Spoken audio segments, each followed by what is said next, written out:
Joy Reid on MSNBC.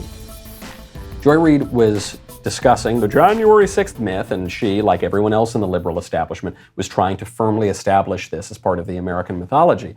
And she said that Joe Biden is going to address January 6th, and he is getting a ton of hate from Republicans. And she's so shocked by this because it seems that Joe Biden's getting just about as much hate as Barack Obama. So tomorrow, President Biden is going to speak, and there's a question of whether or not he actually can change this, or he can alter it at all, because unbelievably, he has become, for Republicans, as much of a sort of figure of hatred, a hate object, as President Obama was. You know, the black president. Like, I mean, he was his vice president. Maybe that's part of it. I don't know what it is, but this is like the most sort of norm-core Democrat ever. It's so strange. It doesn't make any sense. Joe Biden's getting as much hate as Barack Obama, but those Republicans only hated Obama because he's black, and yet they hate Joe Biden just as much. I guess it's got to be because Joe Biden's kind of black. That's her conclusion, effectively. I'm only slightly exaggerating. More on that in 1 second. First, though, I want you to think back, not only over their past failed predictions, but over the past 90 days. How often did you eat a little too much, drink a little too much, spend a little too much time in the office? How many times did you ignore your wife, children, or friends just to thumb through social media, watch Netflix, YouTube, or a game? How many hours did you waste doom scrolling through headlines? So many men today are distracted. They are dependent on the comforts of this world, making them incapable of even knowing that they're not free to say no to those things.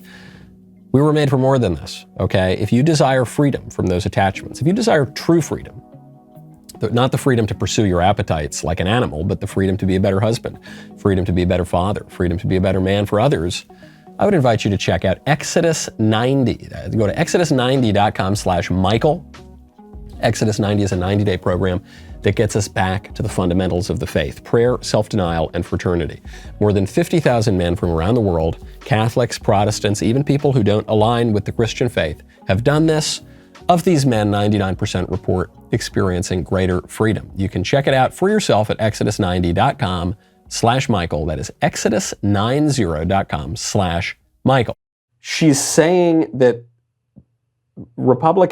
it doesn't make any sense that Republicans would be just as hard on this Democrat president as they were on the last Democrat president, because her premise is that they only hated the last Democrat president, not because of his political views or all the terrible things he did, but because of the color of his skin. So the only way to resolve this tension, there are two ways. She could either recognize that Republicans did not hate Obama because he was black. They didn't like Barack Obama because he was a jerk and a terrible president and did all sorts of horrible things. Or she could conclude that Joe Biden is somehow kind of black, or is associated, Joe Biden, who's a very white guy, is somehow kind of sort of black.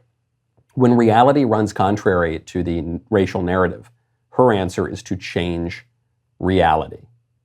That Joe Biden is a black guy. And not to put too fine a point on it, but it's not just that Republicans don't like Biden as much as they didn't like Obama. They seem to like him considerably less than they liked Obama. I'm so glad that you liked that clip.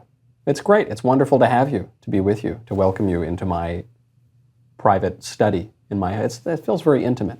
If you want to keep up that intimacy, ring the bell, subscribe. Then you'll get notifications. Head on over to Apple Podcasts, Spotify, Stitcher, Google Play, wherever you get your audio podcasts. Type in The Michael Knowles Show. Subscribe. Leave a 5-star review. See you next time.